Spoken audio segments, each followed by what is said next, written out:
E é feito de tinta acrílica, né? É, orgânica. Tudo muito orgânico, muito natureza. E não pode tocar, tá? Don't touch, it's art.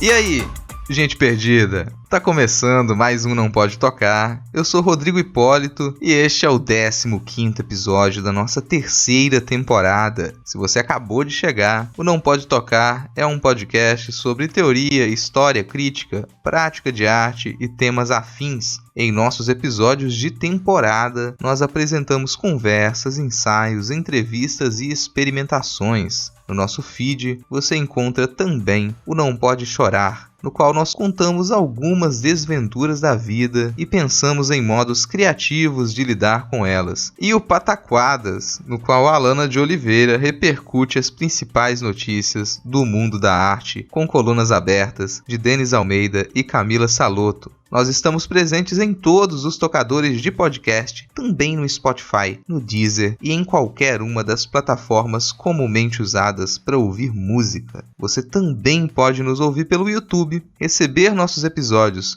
por e-mail ou ouvir pelo site notamanuscrita.com. Lá você encontra outras das nossas produções, como artigos acadêmicos, contos, crônicas, vídeos, ilustrações e muito mais. Acesse notamanuscrita.com e confira a descrição completa deste episódio, com links para tudo que nós comentarmos e também para os nossos perfis nas redes sociais. Você encontra o Não Pode Tocar no Twitter e no Instagram como @nãopodetocar. Quem comanda os nossos perfis oficiais é o Tiwi, o nosso cão podcaster, que aliás está aqui com a gente hoje. Além do Tiwi, hoje eu tenho a companhia da Fabiana Pedroni, que tá vivendo de lives. Oi, olá. Acho que tô aqui.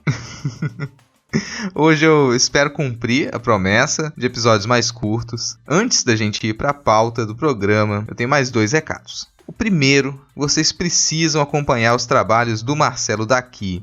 O Daqui saiu das redes sociais, mas ele continua com uma newsletter super movimentada, tem material no site Tapas e produções no YouTube. Aliás, nessa última quarta-feira ele realizou mais um Pictopod a partir de um dos nossos episódios. Foi o 2º episódio da nossa 2ª temporada, o Crise Estética na Crise Política. Se você não sabe o que é um Pictopod, você realmente precisa conhecer. Os links para acessar as produções do Daqui estão na descrição completa deste episódio em notamanuscrita.com. Se você ficar com preguiça de digitar notamanuscrita.com, basta clicar na imagem de capa do episódio que você será direcionado para lá. Por falar em descrição completa, no final da postagem você encontra o link para o nosso PicPay, através do qual você pode colaborar financeiramente com a gente nos valores mensais de R$1, R$2 ou R$5, ou com qualquer valor esporádico. Acesse picpay.me/nãopodetocar e ajude a gente a continuar a produzir conteúdo independente. Agora, se não der para você colaborar financeiramente, sem problemas. Só de seguir a gente nas redes e de indicar o Não Pode Tocar para outras pessoas, você já nos ajuda e muito. E isso me leva para o último recado. Na semana passada eu apresentei uma introdução à edição de áudio para podcasts. São 2 horas de conteúdo para quem quer começar a entender como funciona a edição de áudio. Esse material está disponível no nosso canal do YouTube e se a gente começar a receber mais acessos por lá e tivermos um número maior de inscritos, isso será um grande incentivo para a gente começar a produzir mais conteúdos em vídeo. Então, clica no link na postagem deste episódio e comece a fazer pressão para a gente mostrar mais os nossos rostos.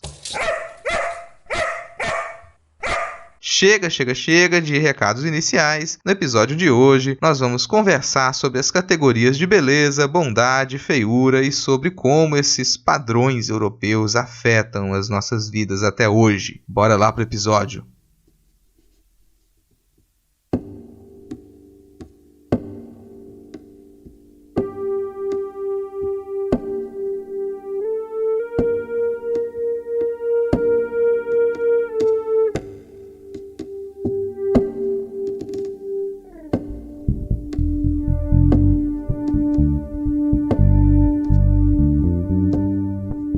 Quando eu comecei a desenhar, lá pelos 6 ou 7 anos, eu tentava fazer com que os desenhos fossem simétricos. Se eu desenhava figuras humanas, os dois lados tinham que ser iguais. Na medida em que eu crescia e estudava desenho, os manuais também ensinavam isso, com algumas exceções. As exceções diziam que certos elementos assimétricos do desenho poderiam dar uma impressão de maior naturalismo, mas que isso só funcionava quando todo o restante demonstrasse uma simetria bem evidente. As dicas com relação aos desenhos de corpos e rostos humanos eram um pouco mais curiosas. Os únicos momentos em que os manuais indicavam maneiras de desenhar corpos e rostos que não partiam de linhas simétricas era quando ensinavam a desenhar monstros e pessoas deformadas. O resultado é que os personagens que eu desenhava eram todos bem parecidos e até mesmo os monstros tinham aparências aproximadas. Quando eu comecei a ler entrevistas com artistas e textos sobre desenho, essa parecença dos personagens era entendida como um estilo. Era algo elogioso dizer que tal e tal desenhista tinha um estilo muito reconhecível. Acho que foi aí que a coisa começou a me incomodar. Em alguns casos, sim, esse elogio batia. Em outros casos, não. Não me parecia ser nada disso. A impressão que eu tinha era que havia muitas imagens seguindo os mesmos padrões. Hoje, eu sei que padrão era esse e ainda o reconheço na maioria das produções, não apenas em desenho, mas em todo tipo de imagem figurativa e também nas escolhas que as pessoas pensam que fazem sem serem influenciadas por ninguém. Dá para reconhecer isso desde cedo. É só pensar um pouco sobre a aparência das pessoas tidas como as mais bonitas da nossa escola, da televisão, do cinema. Esse mesmo padrão, até pouco tempo, era o que aparecia quando você pesquisava por pessoa bonita no Google. Pele branca e sem marcas, olhos claros, cabelo liso, rosto simétrico, nariz aquilino, rosto pleno, postura ereta, roupas bem passadas, porte atlético, no máximo magro. Hoje, os padrões de beleza são questionados todos os dias. Os padrões de beleza incluem outros padrões e, aos poucos, nós os percebemos.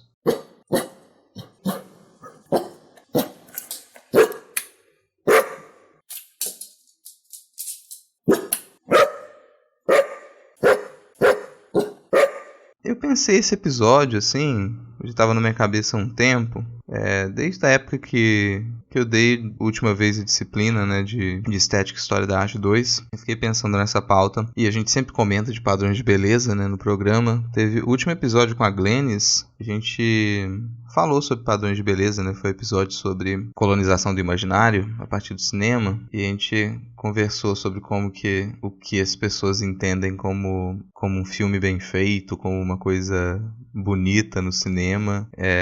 Não é algo necessariamente ligado à realidade, sabe? Tipo, você mostra um filme mais naturalista, com pessoas que você poderia encontrar na rua e a maioria das pessoas que vão assistir pode achar aquilo menos importante. Aí eu tava lembrando disso, de que meio que a ideia que a gente tem de beleza tem uma relação com importância, sabe? Com aquilo parecer mais bem acabado, mais requintado, mais rico, no fim das contas, do que muitas vezes a gente acha que a gente entende beleza. A gente costuma às vezes achar que a gente coloca beleza como atração física, mas não é a mesma coisa, sabe? E mesmo quando vão fazer alguma cena de filme que seja num espaço que é para ser mais comum, vai ser uma cena de favela, uma cena de periferia, ou mesmo alguma coisa que não é para ser atraente, tipo uma cena de guerra, uma cena de violência, mas aquilo tem que ser filmado e bem acabado como se fosse uma coisa rica, como se fosse tudo muito bem, tecnicamente muito bem feito, dentro de um certo padrão, para as pessoas poderem falar, opa, isso aqui é bom,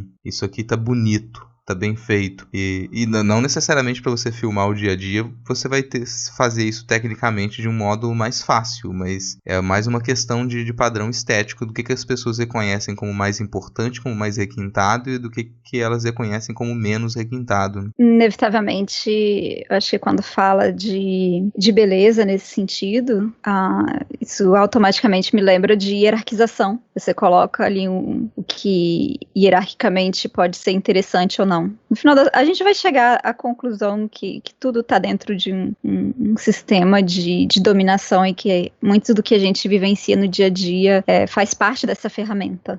né? Sim, essa é a fala de uma pessoa completamente descrente de tudo. Hoje eu fiquei eu saí, né, de uma live de revisão de conteúdo sobre escola e cultura, e falando de cultura de massa, e a gente só não falou exatamente de beleza, mas como que a ideia de hierarquização da própria vida, nesse sistema de dominação, né, de que você tem uma elite, você tem um grupo que é dominado, e cria ferramentas para que isso se autoalimente. E a beleza, ela vem muito nesse sistema de poder, né? Ela faz parte de uma dessas ferramentas para você continuar um sistema, de certa forma, de dominação de padrão, né? Você cria padrões de exigência. E aí você falando, sabe, eu lembrei de uma aula que eu tive na graduação, quando eu era aluna, e que chamaram um artista para conversar na aula. Acho que foi uma das pouquíssimas vezes que alguém fez a proposta de levar um artista para conversar com a gente, assim, durante a aula mesmo, né, não num espaço expositivo necessariamente. E era um artista que ele não tinha formação acadêmica, então tem toda aquela questão, né, do que é, o que não é autodidata, etc. Mas aí, no meio da aula, eu lembro que um aluno perguntou assim, mas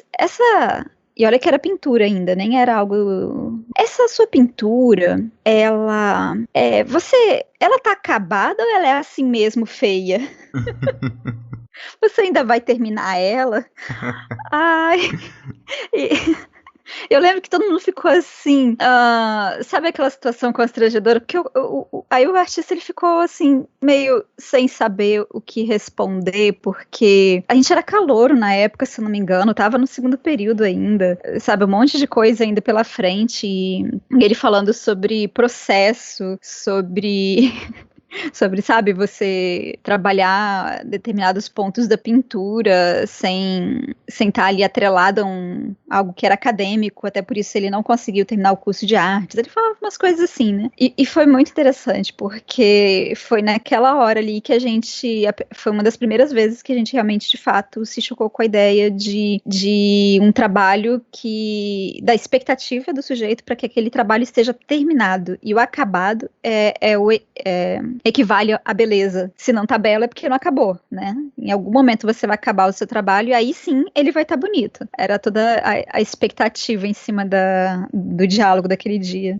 E assim, isso tem a ver com aquela... A gente entra às vezes num curso, né, imaginando trabalho de arte como uma coisa de domínio técnico, pura e simplesmente técnico. E isso acho que vem muito de um pressuposto, assim. A gente tem tantos exemplos históricos mais conhecidos do que é tecnicamente bem acabado, que a gente não pensa muito sobre isso, e até a gente ser confrontado com essa ideia, na nossa cabeça já está dado essa informação. Olha, isso aqui é um trabalho de arte bem feito, e para ele ser um trabalho de arte bem feito, ele tem que ter essa aparência, e para ele ter essa aparência é necessário um domínio de técnica muito alto. E mais, aí a gente também estabelece um tipo muito específico de técnica como a técnica, sabe? Ter domínio técnico é saber fazer isso aqui. E a gente ignora que outras aparências, elas também necessitam de domínio técnico, só que com processos diferentes, né? E acho que muita gente, não sei se hoje, né, quem entra num curso de artes hoje passa pelo mesmo processo, mas pelo menos da nossa geração, assim, era típico. Uma boa parte da galera que entrou comigo também tinha essa ideia. E uma resistência muito grande, sabe? A valorizar coisas que não fossem esse tipo de técnica, a ponto de até metade do curso, pelo menos as pessoas desvalorizarem abstração, desvalorizarem experimentalismo e tentarem reproduzir um certo padrão de décadas e décadas e décadas atrás, até elas descobrirem que elas estão sendo um pouco tacanhas, assim, sabe? Elas estão cortando por baixo o próprio domínio intelectual delas mesmas. E tem gente que se forma e continua com essa mesma ideia, né?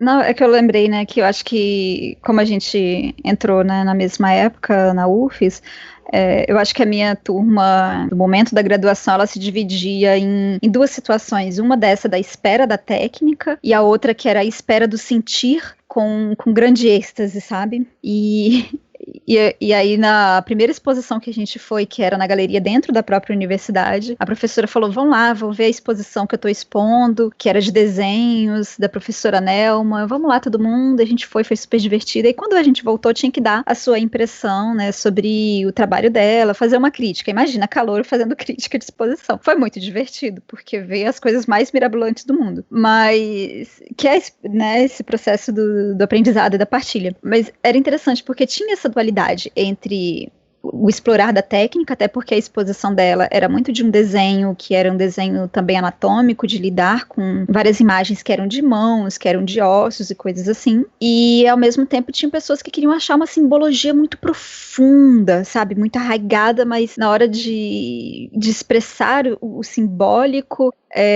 a gente acabava rindo, porque teve uma moça que falou assim, eu fui na exposição e eu senti uma calma, uma presença de espírito, e aí todo mundo começou a rir. A Nelma ficou assim meio, né, a professora ficou meio assim, ok, né? Só que a exposição era tipo de ossos e tinha um quê meio de pesado e tenebroso.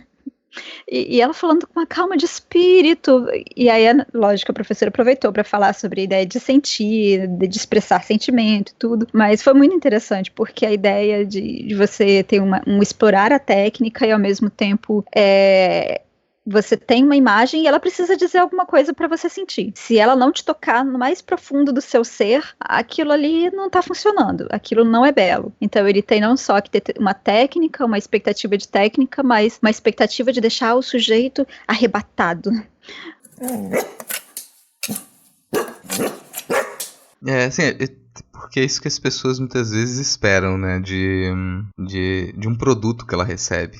Opa, peraí, esse artista é reconhecido, então a minha expectativa é que o que essa pessoa produz me deixe deslumbrado. Só que aí a pessoa não raciocina que, peraí, você está colocando a expectativa de que o artista te deixe deslumbrado. Mas o que te deixa deslumbrado? E por que raios a pessoa vai ter a obrigação de cumprir com as suas expectativas de deslumbramento, sabe? E normalmente esse deslumbramento ali, ele vai ser você ficar com aquela impressão de, nossa, como foi que você fez isso? Nossa, que impressionante você ter conseguido realizar isso. E normalmente com um trabalho físico, assim. Raramente nossa, como foi que você pensou isso?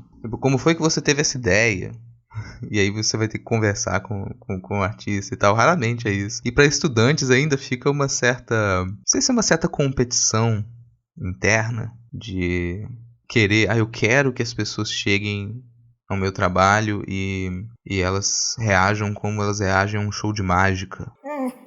Sabe? Nossa, eu não faço a menor ideia. Como que você conseguiu fazer esse truque? E sabe, eu acho engraçado, mas é o comparativo ao qual eu cheguei mais próximo, assim. As pessoas ficam esperando um truque de mágica. Elas querem uma prestidigitação, querem que o artista, ele te apresente algo que te impressione e você não consiga descobrir como que ele fez para aquilo, para te criar aquela ilusão, sabe? E isso parece divertido no começo. Só que aí você imagina que isso frustra muito estudante também, porque a pessoa entra ali com essa ideia de competição e ela vai descobrir que no fim das contas ninguém se importa de verdade com isso. Sabe, assim como quem vai realmente se importar muito com show de mágica vão ser crianças até um certo ponto, porque elas ainda estão descobrindo certas coisas. Agora, depois que seus interesses mudam, cara, você realmente não tá muito aí pra poder ficar assistindo se a pessoa conseguiu descobrir qual carta que você tinha pensado ou não. Sabe, nossa, você errou uma pessoa no meio, uou, sabe, olha que isso, cara, você conseguiu cuspindo grafite na tela fazer com que eu acreditasse que você era uma pessoa de verdade, meu Deus. Vira aquele, legal. Pô, legal. Massa isso aí, cara, pô, muito massa. E que é também a impressão que às vezes as pessoas procuram em filmes espetáculo no cinema, né, você vai pro cinema e se a computação gráfica ela não te engana, você sai dizendo que a computação gráfica foi mal feita.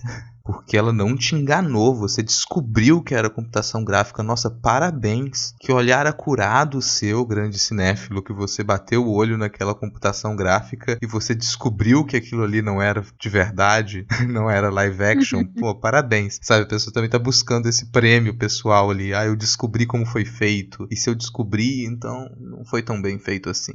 Pessoas que ficam procurando detalhes de erro de gravação. Ai, meu Deus, no reflexo apareceu o cameraman. Aí você tem que dar aquele zoom de milhares e milhares pra você conseguir enxergar alguma coisa. Total. Mas enfim.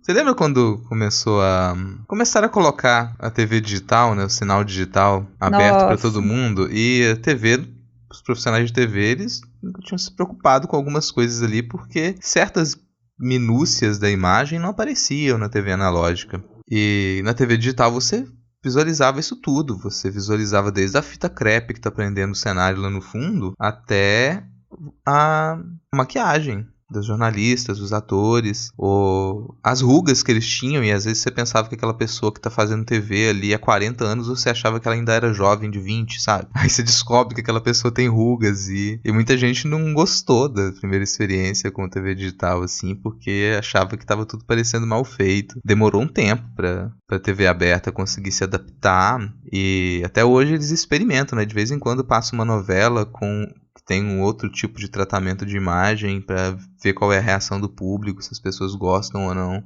E é muito esquisito ver as primeiras produções que elas eram feitas já pensando que em algum momento ali a gente ia ter uma transição pra TV digital. Recentemente estava passando a novela Fina Estampa. E, cara, constrangedor, assim. Porque você pega as produções muito anteriores, tá ótimo. Mas você pega aquilo ali que você tem um esforço de fazer com que as coisas fossem todas limpas, sabe? Fossem todas muito bem colocadas, não pode ter errinho nenhum. E isso dava um tom tal de artificialidade em tudo que não combinava com as atuações dramáticas que eram pra estar ali, sabe? Fica bem, bem constrangedor. E eu não conseguia assistir esse tipo de novela, né?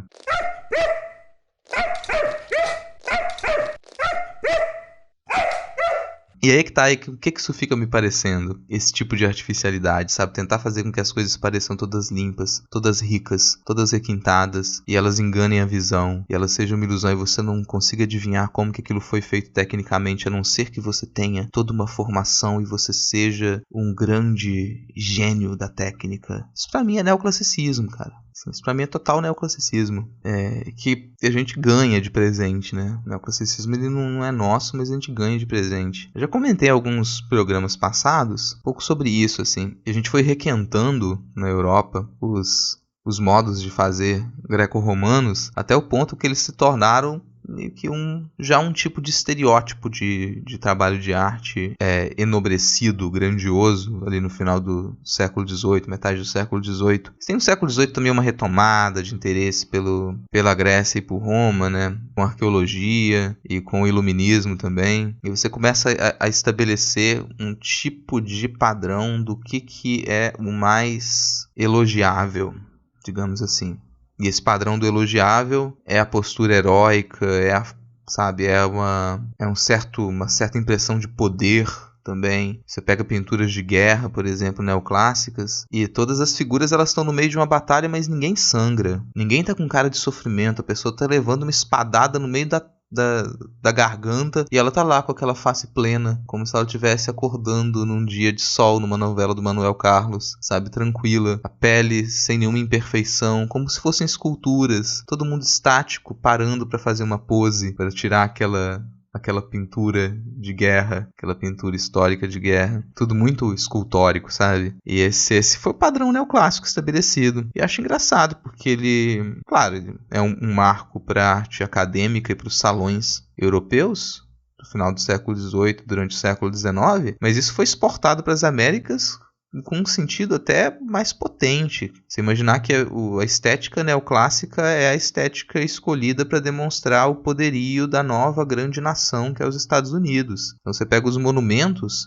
que eles vão dizer que os Estados Unidos são uma nação heróica, uma nação grandiosa, e eles são monumentos neoclássicos. É o Fórum com aquelas colunas que parecem colunas gregas e romanas, são aquelas estátuas de mármore grandiosas, pessoas sentadas em trono, mostrando que são grandes imperadores, sabe? Isso tudo é a estética neoclássica, e ela tomou esse tom de ser algo grandioso, e a beleza está ligada a isso. Porque aquele neoclássico ele é o simétrico, ele é o sem imperfeição, ele é o sem sofrimento, e ele é também entendido como a imagem do cidadão modelo, como a imagem do que há de mais puro, do que há de mais corajoso, do que há de mais grandioso. Isso chega aqui no Brasil na metade do século XIX só. Até a metade do século XIX a gente não tinha todo esse poderio do neoclássico aqui, a gente também não tinha esses padrões de beleza. Porque aquilo ali é o padrão de beleza. É o simétrico, o rosto simétrico, sem imperfeição. Quando você fala, a gente fala assim, sabe? Parece que isso é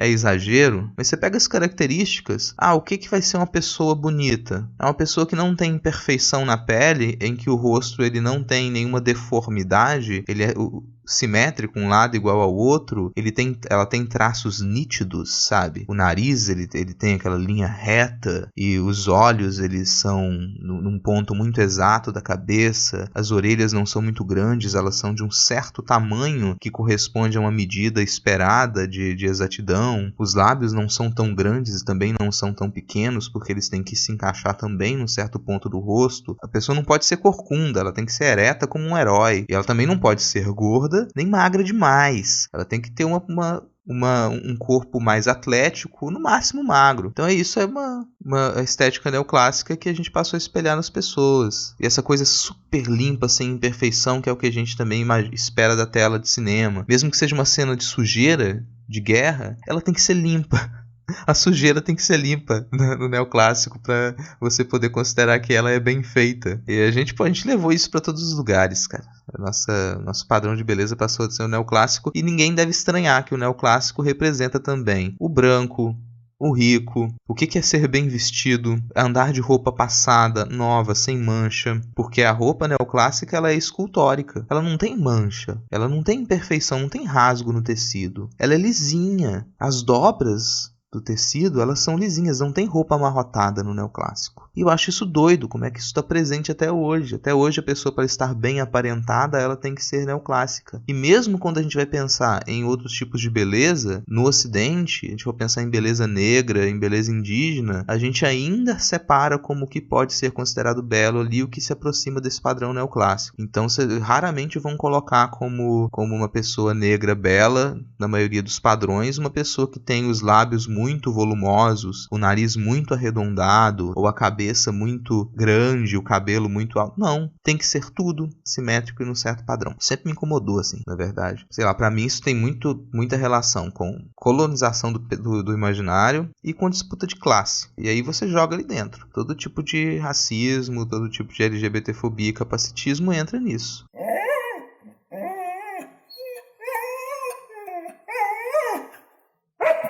Não, tudo bem. Eu já ia falar, tá vendo? Tudo vai dar em cima ali da ideia de dominação. Não é à toa que hoje eu tô super perdida e desanimada, assim, porque toda hora que eu começo Mas a gente não pode desanimar, eu sei, enfim. Mas toda hora que eu começo a pensar as nossas relações sociais, a como a gente se veste, igual você estava falando, o que a gente escolhe como padrão, como ideal, como coisas até mesmo do dia a dia, né, igual você falando roupa amarrotada, o quanto eu tinha raiva de roupa amarrotada, e eu acho que a pandemia, ela deu esse soco na cara, sabe, que valores são esses que você tá o tempo todo cobrando, e o que ele realmente implica no seu dia a dia, o que ele realmente significa. E quanto mais a gente pensa, o que isso significa? Você vai colocando isso dentro de um contexto histórico, dentro de mudanças sociais, e você percebe que tudo, no final das contas, é ferramenta de dominação. E isso acontece tanto, enfim, na história, mas pensando também na história da arte, né? Se a gente tem esses valores do neoclássico tão claros pra gente, não é de se estranhar que a gente tenha um reagir contra, por exemplo, contra a dobra barroca. Por exemplo, você falou da roupa, eu automaticamente lembrei dos estudos de dobra de tecidos barrocos. E como que para o neoclássico, como que para a ideia de clássico, isso era incômodo, o ornamento era incômodo, porque você tem uma profusão de elementos que que tiram um pouco essa ideia escultórica e de uma monumentalidade pura, bela e verdadeira, vamos dizer assim. E que no final das contas não é por aí. A gente tem momentos históricos distintos, a gente tem modos de se pensar a imagem que são diferentes, mas sempre quando a gente fala desse sistema de dominação, de trazer o que é monumental, trazer o que é exercer força, principalmente se a gente pensa num poderio que ele é político, nesse sentido ideológico, se recorre a algo que é clássico, um clássico europeu nesse sentido, né, de origem europeia. E como que isso pra gente é extremamente preocupante, porque quando a gente chega, por exemplo, na universidade, pensando no curso de artes, você já vem com uma série de ideias pré-concebidas que vem da própria cultura de colonização. Se na turma, né, de História da Arte 1, logo no começo do curso, a gente pergunta, descreve, que às vezes eu faço isso, né, descreve para mim uma mansão, uma arquitetura, uma casa que seja uma ideia de mansão. Mansão, a gente já está falando de um poderio econômico.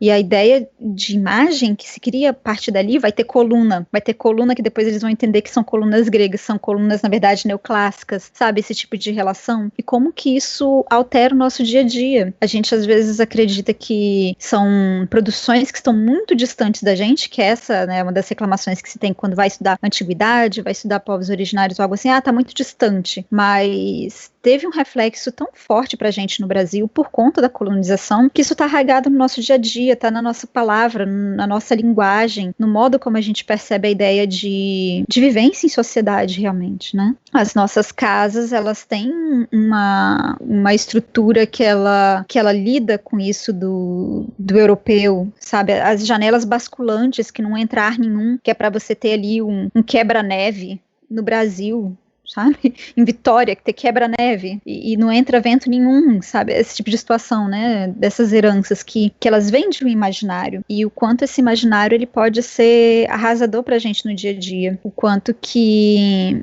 se torna contraditório pra gente, né? Essa ideia de um predomínio do branco, igual você disse, o branco não só pensando no branco racial, mas como cor também, de pensar como que no neoclássico a pedra branca, tudo que é de uma pureza visual vai ser valorizado, mas mesmo pro neoclássico, naquele momento histórico, eles já sabiam que na antiguidade aquilo não era tudo branco, né? A gente tem as esculturas e os templos e tudo mais eram coloridos, a gente tem vestígio de cor, e alguns eram vestígios que eram vistos a olho nu. Tem alguns estudos, né, alguns trabalhos de reprodução, né, desses elementos arquitetônicos, dessas esculturas com cor, que são muito interessantes nesse sentido.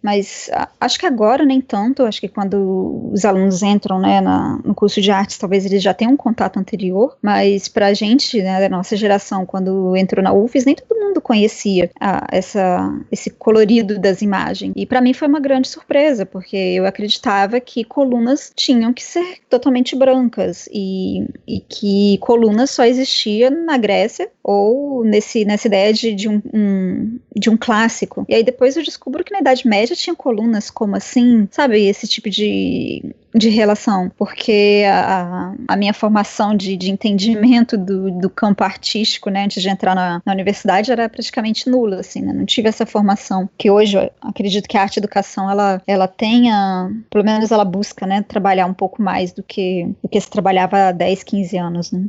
Me lembrou uma coisa da infância, assim, essa coisa do branco, né, que eu lembro quando eu tava no pré-escolar, a professora distribuiu uma ilustração para colorir, uma ilustração de festa junina. Tinha fogueira, tinha as crianças dançando num cartoon, e se tinha fogueira e a festa junina é de noite, né? E na minha cabeça não fazia o menor sentido. Eu olhava para as outras crianças que estavam colorindo, e as coisas elas eram todas muito, muito, muito coloridas nas pessoas, e o céu tava branco, e elas desenhavam umas estrelinhas e pintavam de amarelo. Eu falei, mas gente, isso não tá me parecendo interessante. Óbvio, eu pintei o céu todo de preto. Eu gastei um lápis preto inteiro, quase.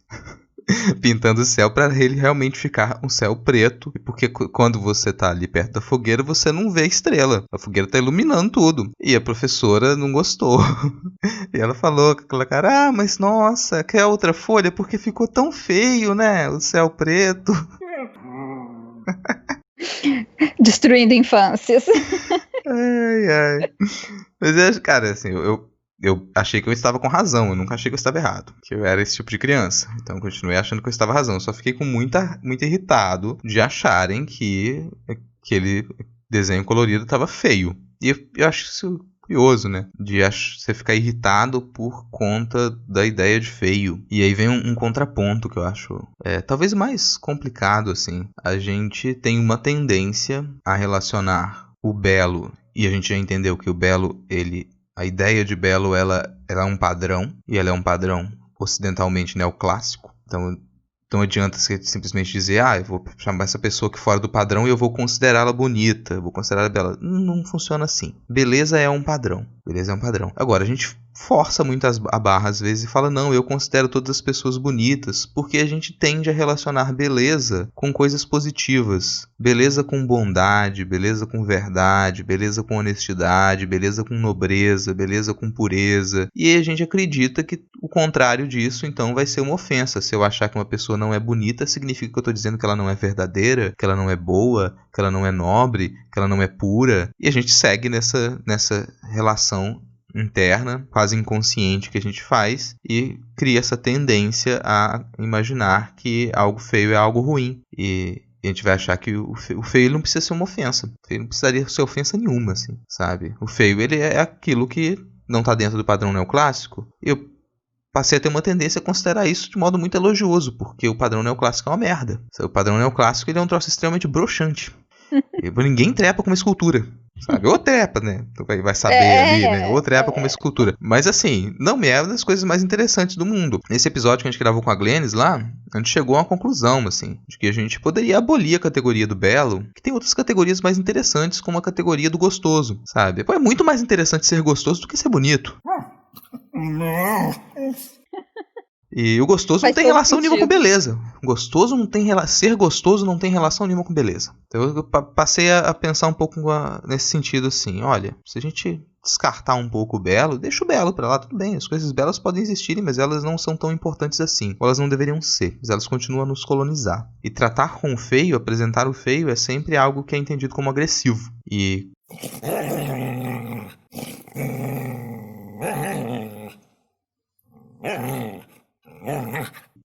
a gente estuda muito um momento específico em história da arte, que são os expressionismos da virada do século XIX para o século XX, e que chega aqui no Brasil também logo na primeira década, que normalmente as pessoas vão considerar algo muito agressivo e negativo quando você apresenta uma imagem feia como um trabalho de arte. Vide as besteiras que o Monteiro Lobato escreveu com relação a Anita Malfatti quando ela expôs a primeira vez aqui depois de ter passado por influência expressionista na Europa. As pessoas vão entender aquilo como algo agressivo, negativo, e não deve ser apresentado como arte. E isso também tem razões sociais, econômicas e políticas. Você imaginar que na Europa em que o expressionismo surgiu, você apresentar imagens feias era você apresentar imagens que elas se relacionavam muito mais com a realidade de uma Europa em uma crescente industrialização descontrolada, com um crescimento enorme de pobreza, doenças decorrentes de mau saneamento urbano e guerras iminentes, sabe? Isso, ou guerras que aconteceram realmente. O cenário europeu era muito desgraçado, ia ser horrível viver na Europa na passagem do século XIX para o século XX, mas você tem que apresentar na arte coisas belas. E a feiura dos neoimpressionistas, ela era muito realista para ser apresentada. E as críticas que as pessoas faziam, não, nossa, para que apresentar isso? Para que você fez essa pintura? Que coisa horrível e tal. Era melhor eu ter pintado aqui um monte de anjinho rosado. Por que eu ia fazer isso? Qual é o meu interesse em sair pintando estátuas gregas enquanto tem pessoas dormindo do lado do chão da fábrica para poder estar de manhã ali porque não consegue voltar para casa, não tem tempo para dormir? Isso fazia mais sentido para os expressionistas trabalharem com o feio. E também porque a gente não tem obrigação nenhuma de trabalhar com o bonito. Relacionar imediatamente a arte com beleza é algo do qual a gente não conseguiu se livrar ainda. As pessoas tendem a achar que a arte é a produção de beleza.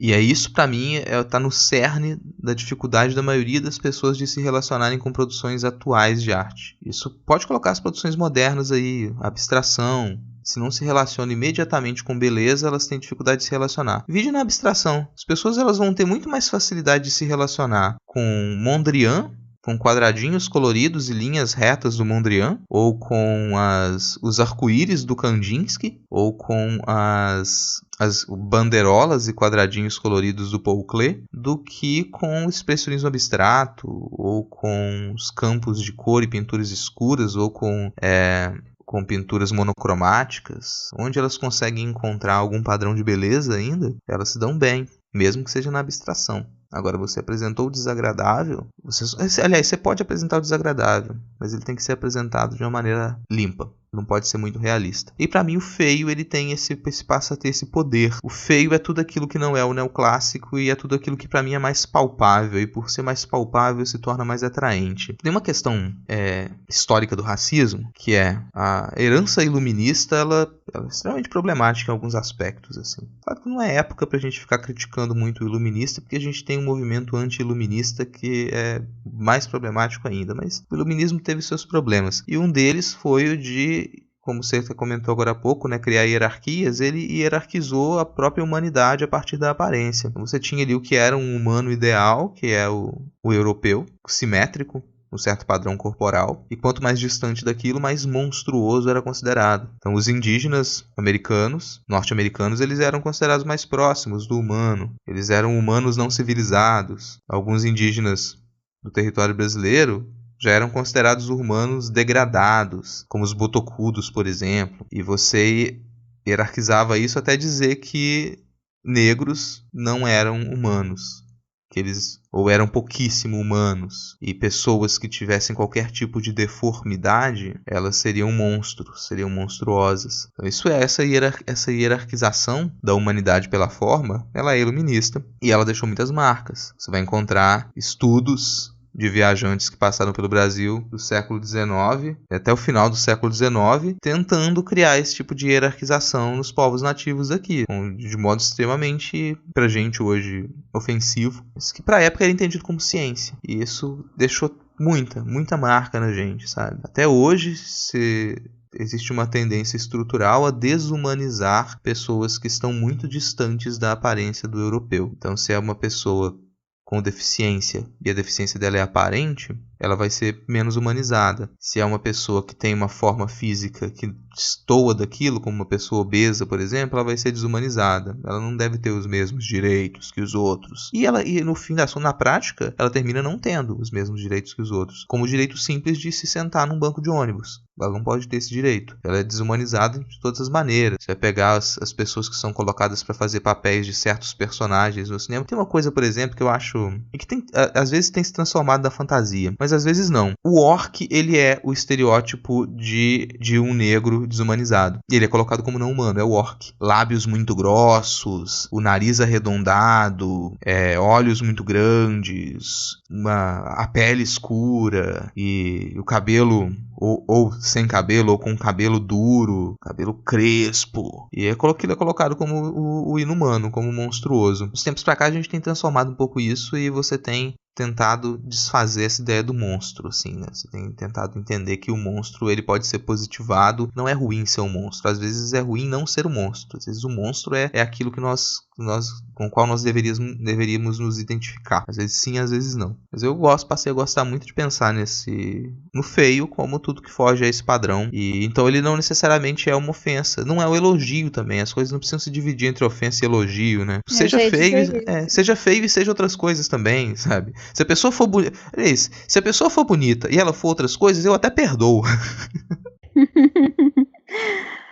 É muito complicado, né, quando a gente tenta colocar toda a nossa vivência numa dicotomia. Não é por aí. Você falando, eu lembrei da Sarah Baartman, né, que era essa negra do século XIX, acho que é no iníciozinho do século XIX, que ela vai ser levada da África do Sul para a Grã-Bretanha, e é um tanto disso, né, de você ter o corpo negro que é ridicularizado, que é explorado em vários sentidos e colocado como um outro distante e um feio que é espetacularizado. Como que isso vai ser tão complicado quando isso entra em relação com a ciência? Porque eu lembro que a gente acha, né, tá, não, é início do século XIX, tá muito distante, 1810, 15, sei lá, mas o corpo dela ficou exposto, foi tanto o cérebro, acho que quanto os órgãos sexuais, até 1974. Quer dizer, minha mãe já estava nascida nessa época, já era uma adolescente, quando a gente tinha os órgãos sexuais expostos como um bicho, sabe? Como um experimento científico, porque ela foi toda... A história dela é muito, muito triste nesse sentido, né? Acho que só no início dos anos 2000 que os restos mortais voltaram, de fato, para a África, a pedido do Nelson Mandela. Mas fica pra gente esse incômodo histórico muito forte de pensar o corpo do outro, aquilo que foge do padrão e que é um padrão branco ocidental nesse sentido, né, que a gente está falando aqui da beleza, e como isso vai ser incômodo. Quando você fala isso do feio, né, Rodrigo, eu penso um feio que é o feio que me agrada e que eu tenho tentado lidar melhor com isso, é esse feio do envelhecimento, porque a gente vive numa sociedade, como você disse, tem que ser tudo muito liso, limpo, perfeito e jovem, mas as pessoas vão envelhecendo, elas criam rugas, isso faz parte do corpo e da mudança do corpo. Você ter um corpo que ele vai ser eternamente jovem, ele vira uma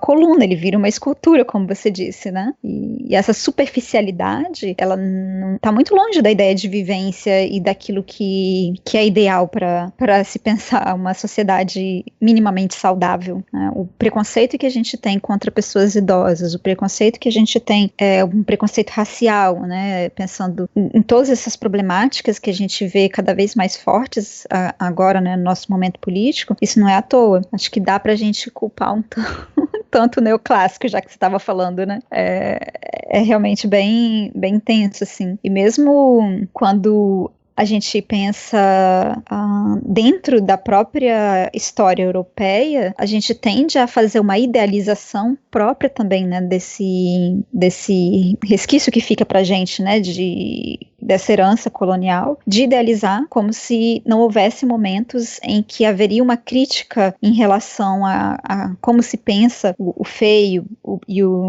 esse trabalho, enfim, com as imagens, né?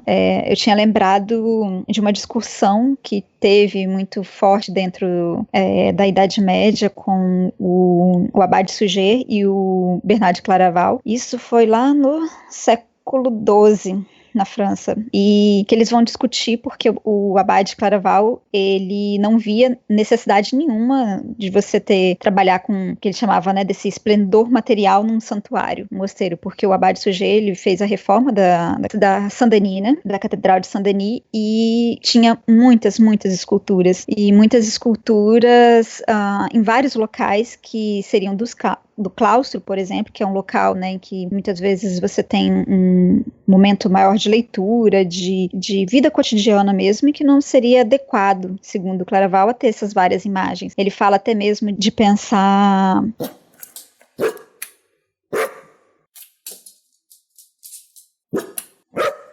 Eram monstros de deformada beleza ou de bela deformação. Como estava dentro da igreja, ele ainda colocava o belo ali no meio, mas ao mesmo tempo, sabe, criticando a ideia dessa ideia de monstruosidade, de você ter um excesso de elementos num lugar que não deveria ter tantos elementos. Isso foi uma discussão muito grande na época. E quando a gente pensa dentro de Idade Média, a ideia de simetria, o trabalho com a simetria também era muito forte, mas era uma simetria que funcionava de uma forma diferente. Não vou me estender demais nisso não, porque também vai virar pergunta medievalista de novo, mas dá pra gente pensar, pelo menos, em relação a como se organizavam imagens do inferno, em algumas imagens, pensando até o século XI, por exemplo. Muitas delas, você tinha uma organização que ela não era simétrica justamente para mostrar algo que era negativo, mas muitos desses infernos, às vezes, eles eram simétricos porque era conveniente que fosse algo muito belo, mesmo assim, porque estava dentro de um elemento de um objeto de luxo, dentro de um manuscrito. Então a imagem ela deveria ser adequada para aquele objeto. E aí quando a gente pensa nessa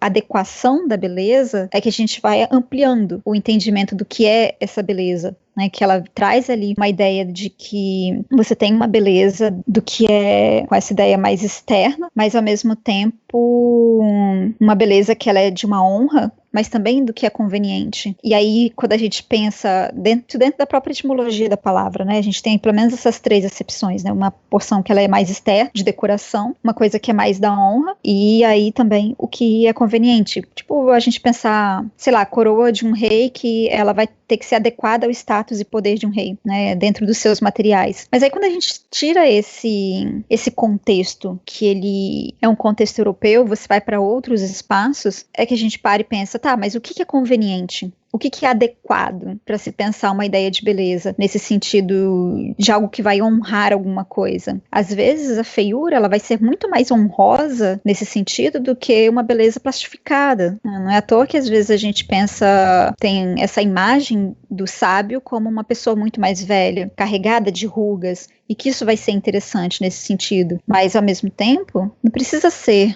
sábio para você ser idoso. Você pode ser um idoso que é super jovem de espírito. Os contextos, eles vão se modificando. E essa ideia de beleza, ela tem que se adequar nesse sentido. Não dá pra gente acreditar que o padrão... E aí que tá, né? E talvez esse gostoso, ele vem nesse sentido de resolver essa questão. Porque na nossa sociedade contemporânea, a gente deixou de lado essa ideia do conveniente, que era o decet, né?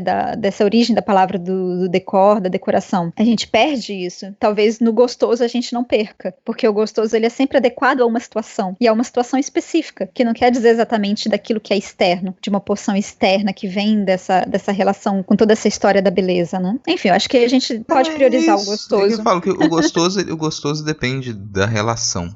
Não existe o gostoso totalmente apartado da vontade. O gostoso, ele precisa ser passional. O gostoso, ele precisa fazer parte do mesmo mundo que você faz parte. Do contrário, não dá pra... Cara, não existe gostoso metafísico. Não tem um gostoso fora da realidade da qual você faz parte. O gostoso, ele precisa ser minimamente palpável. Por isso que eu prefiro essa categoria.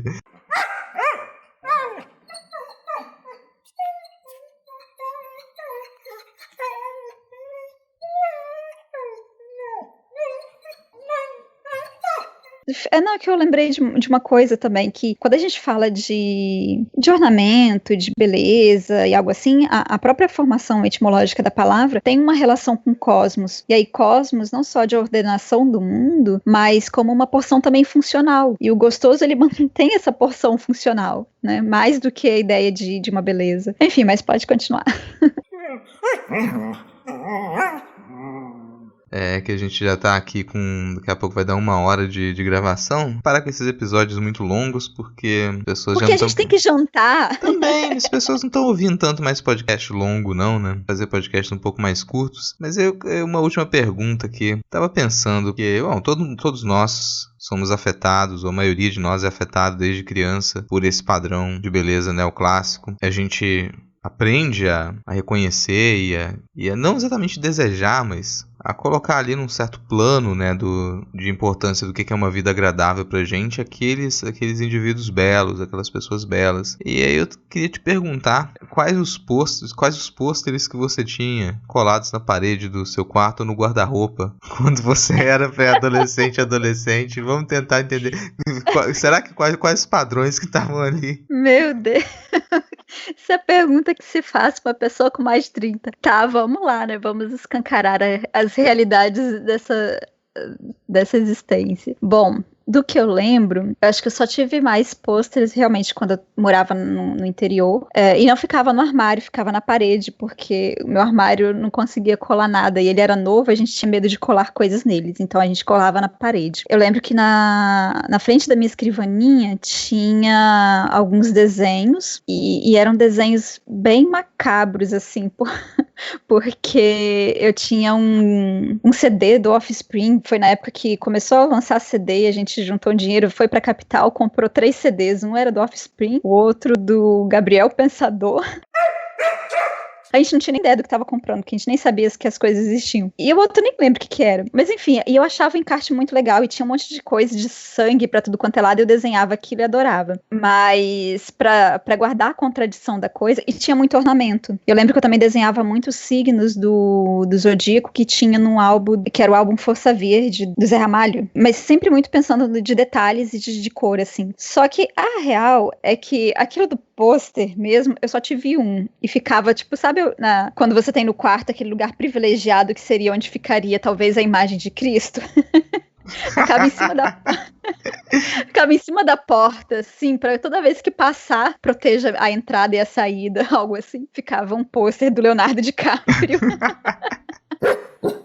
Eu tava esperando que ia chegar a hora do pôster do Leonardo DiCaprio. Tava achando, cara, ela não vai falar. Eu vou ter que falar do pôster do Leonardo DiCaprio. Eu tinha que falar da contradição, porque de um lado tinha coisas super esquisitas que enfim, mas... E do outro, Leonardo DiCaprio abençoando todas as esquisitices.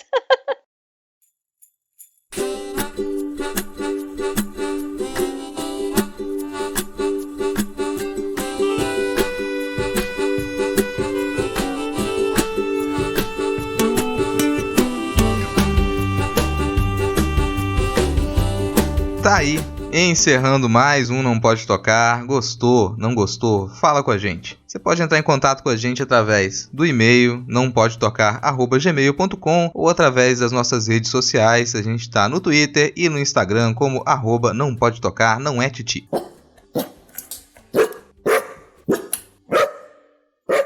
Isso mesmo. E aproveita para acessar notamanuscrita.com para você conferir as referências que a gente colocou aqui na postagem desse episódio, além de contos, crônicas, artigos acadêmicos, vídeos, ilustrações e outros conteúdos que a gente publica lá em notamanuscrita.com. Considere apoiar financeiramente o Não Pode Tocar através do nosso PicPay, picpay.me/não pode tocar, com planos de 1, 2, 5 reaisinhos mensais ou com qualquer valor esporádico. É só de compartilhar esse episódio, indicar para alguém e conversar com a gente, você já nos ajuda e muito. Então comenta se você gostou, se você concorda. O que mais? E é isso aí. Acabou. Vamos acabar esse episódio. Minha cabeça já tá surtando também, né? A gente não sabe mais nem o que falar. Eu achei que você ia dizer, comenta o que tem de pôster no seu quarto. É boa. E comenta qual era o pôster que você colocava lá no seu guarda-roupa e na parede do seu quarto, né? Quem era o seu crush de pré-adolescência e adolescência e a qual padrão de beleza isso obedecia. E depois comenta também se você realmente procurou se relacionar com pessoas dentro daquele padrão ou não, né? Eu também enfiando na intimidade das pessoas aqui. É isso, fechou? Isso. Fechou, então é isso. Se nada der muito errado, semana que vem a gente tá de volta. Bora todo mundo dar um tchau. Tchau, tchau. Valeu, falou.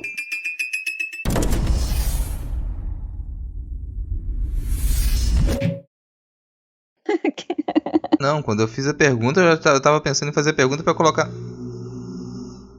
Ó, agora fechou. Tem moto. Tá, a moto passou. É pra acabar o programa mesmo.